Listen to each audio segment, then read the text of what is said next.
Bab berikutnya adalah defleksi balok ya. Jadi defleksi itu maksudnya perpindahan ya. Kalau Anda perhatikan waktu kita membahas momen lentur, kita tidak membahas perpindahan sekaligus bersama tegangannya ya. Waktu aksial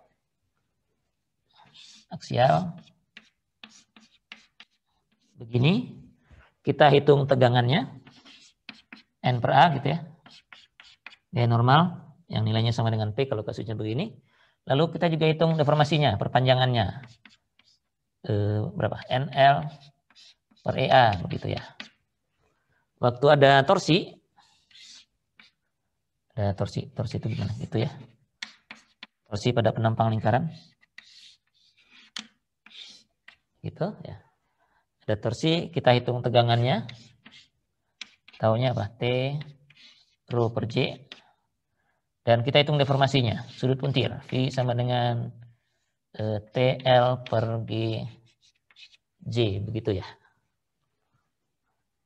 Jadi ada tegangan, ada deformasi. Waktu momen lentur, ya, ada balok yang dikenai momen lentur.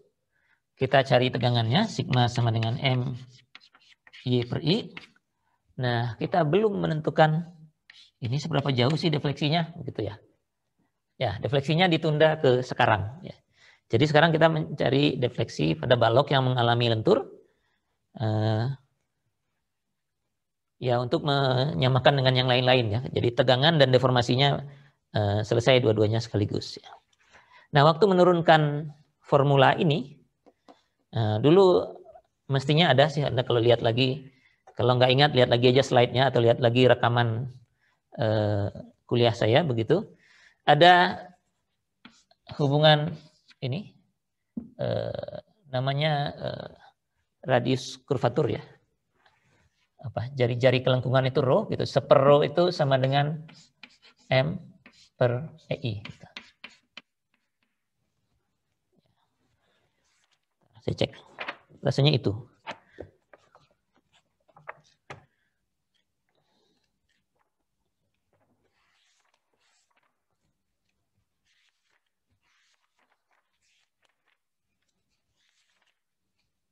Ya, itu ya. Ini ada dari penurunan ini, waktu penurunan ini dulu ya. Rho itu adalah jari-jari ini. Ini rho gitu ya. Jari-jari kelengkungan waktu balok mengalami momen lentur. Ya. Nah, kalau dari dari fungsi kalkulus sendiri, jadi kalau ini fungsi ini, ada fungsi begitu ya. Ini Y fungsi dari X gitu ya. Begitu. Seper rho ini bisa diturunkan ya. Kelengkungan 1 per rho itu bisa diturunkan. Karena ini bagiannya kalkulus, kita ambil saja nilainya ya. Nilainya itu adalah seper rho-nya itu kalau fungsinya Y sama dengan Fx begini, kita dapatkan D2Y dx kuadrat. Jadi turunan kedua dari fungsi ini dibagi dengan 1 ditambah, ininya dihapus dulu. Ini udah nggak apa-apa ya, gambar fungsinya dihilangkan aja. Kita perlu formulanya aja.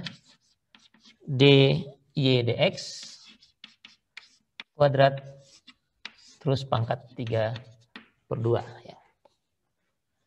Jadi cukup rumit sebenarnya ya bentuk formulanya ya.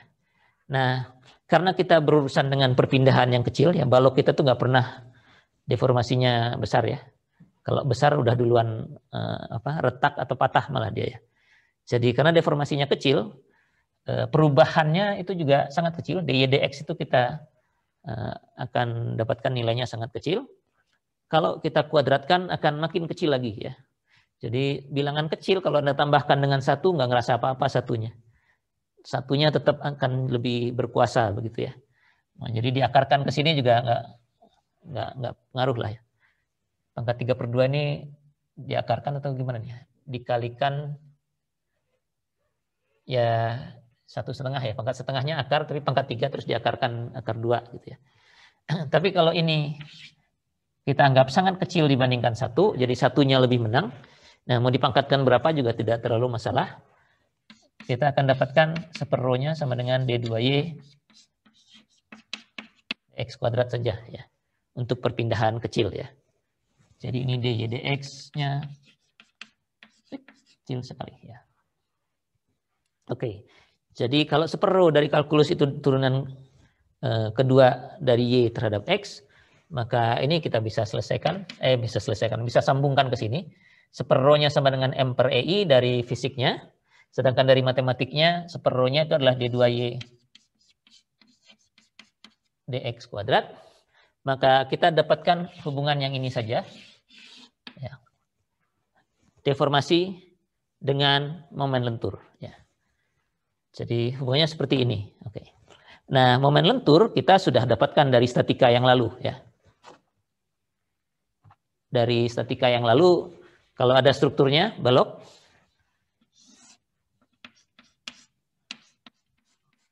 Ini ya.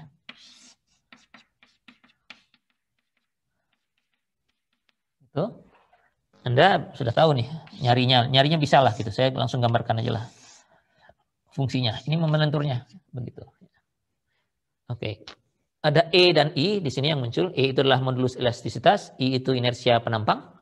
Ya kan konstan aja ya, selama baloknya tidak berubah-ubah ukurannya di sepanjang ini hanya nilai konstan. Materialnya juga sama aja ya, ikut aja. Maka ini cuma bilangan aja. Jadi momen ini yang fungsi dari X juga ya, ini X-nya kan jalan ke sana ya. Gitu. Dibagi dengan EI, itu hasilnya adalah turunan dari Y-nya. Y-nya itu adalah defleksi dari balok ini. Jadi balok ini kalau tadinya lurus begini, sekarang akibat beban ini mungkin dia gitu misalnya. Nah, ini Y. Ya. Apa namanya, gambar dari baloknya setelah berdeformasi itu adalah Y. Istilahnya namanya garis elastis. Ya. Garis elastis itu adalah gambar balok setelah mengalami deformasi ya. Kalau deformasinya sendiri, form itu bentuk ya, deformasi perubahan bentuk sebenarnya. Jadi tadinya lurus sekarang melengkung begini. Nah, fungsi yang melengkung itu Y ya. Oke. Kalau momen lentur kita ketahui dan momen lentur itu sama dengan turunan Y terhadap X, maka untuk mencari Y kita apakan? Bagaimana mau mencari Y dari situ? Yang kita ingin tahu Y-nya. Gimana? Masih ada nggak nih? Udah berapa orang sih? 41, udah banyak sih. Bagaimana cara mencari Y? M ada ini. Ini fungsinya ada, bisa dihitung lah gitu ya. EI hanya nilai saja, masukkan saja nilainya. Sama dengan segini. Turunan dari Y terhadap X 2 kali. Tapi nilainya kita belum tahu. Yang sebelah sini kita sudah tahu. Jadinya diketahui ya, nilainya sekian. Bagaimana mencari Y-nya? Masih ada yang monitor? Pakai fungsi momen ya Pak ya? Ya, fungsi momennya masuk ke sini. Fungsi momen dibagi EI sama dengan D2Y dx kuadrat. Terus Y-nya gimana nyarinya?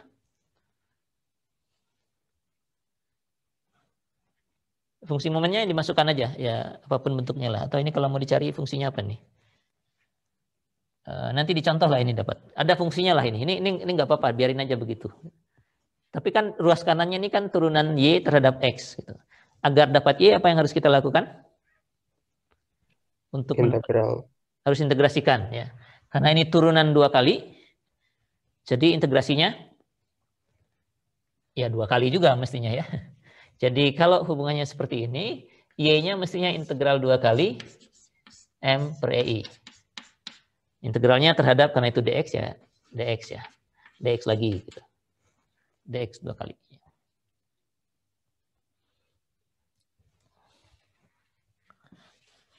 Gitu.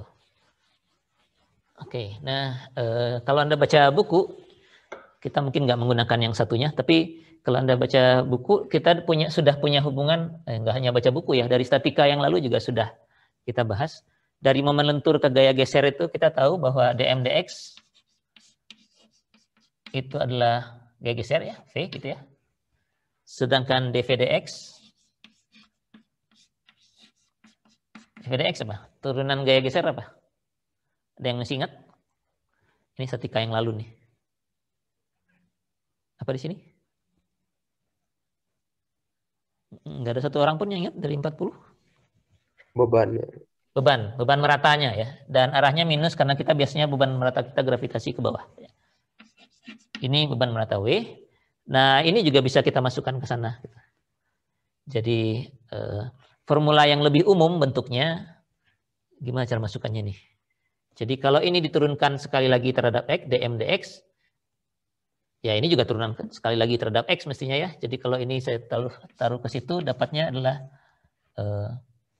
dm dx kalikan 1/EI. Gitu ya. Ini turunkan, 1/EI-nya kan cuma bilangan. Itu sama dengan D3Y dx pangkat 3. dm dx-nya sendiri V ya. Ini sama dengan V/EI gitu ya. Oke. Ini kalau mau dimasukkan lagi ya turunkan lagi sekali lagi. dv dx kalikan 1/EI sama dengan D4Y dx pangkat 4. Ya ini adalah minus W/EI gitu ya. Jadi yang lebih umum itu kalau Anda di buku teks bisa bentuknya seperti ini. D2 W ya, apa nih? EI gitu ya. EI-nya ke sebelah sini. EI terus dikalikan yang ini dulu lah. Ini ke sini EI D2Y dx kuadrat, kemudian diturunkan lagi terhadap X 2 kali. Itu sama dengan minus W ya. Kenapa dibuat begini? Karena awalnya karena EI-nya bisa saja berubah ya. Di kasus kita E dan I itu selalu konstan. Jadi kalau E dan I-nya selalu konstan ini bisa keluar. Jadinya bentuk ini akan menjadi EI D4Y dx pangkat 4 sama dengan minus W. Jadi yang di kotak ini dengan yang di kotak ini atau ini sama aja ya. Sama aja. Kita bisa mulai dari sini untuk mencari Y, tapi kalau pakai ini integrasinya harus 4 kali. Yang diintegrasikan cukup beban meratanya. Kalau pakai ini untuk mendapatkan Y kita cuma perlu 2 kali integrasi, tapi yang diintegrasikan adalah momen lenturnya. Ya. Jadi dua-duanya bisa digunakan. Mulai dari beban merata terus integrasi 4 kali ketemunya Y. Mulai dari momen lentur diintegrasikan cuma 2 kali dapat Y juga. Ya. Oke, nah yang bagian ini tidak kita gunakan ya, ini hanya untuk pengetahuan saat ini aja. Karena integrasi 4 kali capek juga ya. Masih ingat integrasi nggak? Ini memang Anda harus melakukan integrasi kalau ini. Nah, pada saat melakukan integrasi, karena M ini fungsi dari X ya, M ini fungsi dari X, pada saat ini dilakukan, mestinya akan muncul konstanta integrasi ya. Jadi waktu integrasi sekali, ada C1 ya. Kemudian integrasikan sekali lagi, C1-nya jadi C1X gitu misalnya ya. Terus ditambah dengan C2 jadinya ya. Jadi ada konstanta-konstanta yang muncul pada waktu kita mengintegrasikan momen lentur ini 2 kali. Ya, integrasinya 2 kali ada 2 konstanta mestinya. Nah, konstanta-konstanta ini kita cari dari tempat-tempat atau dari ya tempat itu artinya yang X-nya kita ketahui dan Y-nya juga kita ketahui ya. Jadi ada titik-titik di balok ini yang kita tahu perpindahannya. Di mana itu misalnya? Kalau ini balok AB, saya tahu pasti di tempat ini perpindahannya sekian. Gitu. Di mana saja itu? Ya di A dan di B mestinya. Karena di A ini ada tumpuan sendi. Ya, tumpuan kan tugasnya menahan deformasi ya, tidak mengalami perpindahan. Y di sini pasti 0. Ya. Y di sini juga pasti 0. Ya, karena nggak akan mungkin berpindah vertikal kalau ada roll di sini. Jadi C1, C2 dan konstanta lainnya kalau ada yang 4 kali itu, ini diperoleh dari namanya ini kondisi batas ya. Kondisi batas atau syarat batas ya. Batas kalau di buku namanya boundary condition.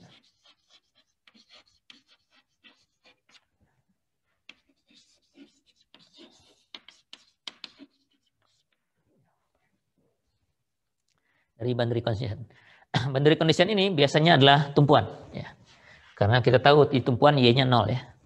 Jadi kalau di tumpuannya roll atau sendi, arah vertikalnya pasti 0 ya.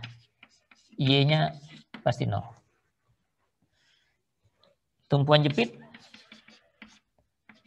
ini Y-nya juga 0. Bahkan kalau jepit ini dia nggak boleh berputar juga ya. Jadi turunan dari Y, kan kemiringan ini turunan dari Y ya. Dan dia nggak boleh berputar. Dia menahan rotasi dengan memberikan reaksi berupa momen begitu. Y aksennya juga 0 ya. Oke, Y aksen ini adalah turunan dari fungsi garis elastis ini, fungsi Y ini. Di kita secara fisik ini disebutnya sebagai slope. Bahasa bukunya slope. Tapi terjemahan kitanya biasanya putaran. Meskipun slope itu terjemahannya kemiringan sebenarnya. Tapi kalau sudut kecil kan putaran sama dengan kemiringan ya. Anda nggak tahu sudah dapat sudut kecil nggak ya? Nanti di semester depan kita banyak ketemu sudut kecil. Ya. Jadi kalau Anda punya suatu batang yang panjang gitu, terus berotasinya kecil sekali. Gitu, ya. Sudut theta yang kecil ini. Kalau thetanya kecil sekali, maka tangen theta itu akan sama dengan theta. Ya. Nilainya. Tapi dalam radian ya, bukan derajat. Tangen theta dalam radian sama dengan tetanya sendiri dalam radian. Ya. Kalau tetanya kecil. Nah, kalau yang ini namanya kemiringan, tangen itu kan kemiringan, slope. Kalau tetanya sendiri putaran. Ya. Kita suka tukar-tukar aja menyebutkannya ya. Jadi kalau ini perpindahan Y, ini sudah tidak ada nama lain perpindahan atau defleksi. Kalau Y aksen ini sebutnya putaran gitu atau kemiringan. Jadi kondisi batas yang ada itu seperti ini. Karena tumpuan yang kita kenal kan cuma ini ya. Sendi roll, jepit. Di sendi roll hanya Y-nya yang 0. Di jepit Y-nya 0 jelas. Dan turunan Y-nya terhadap X, turunan sekalinya Y aksennya juga 0. Nah langsung ke contoh aja.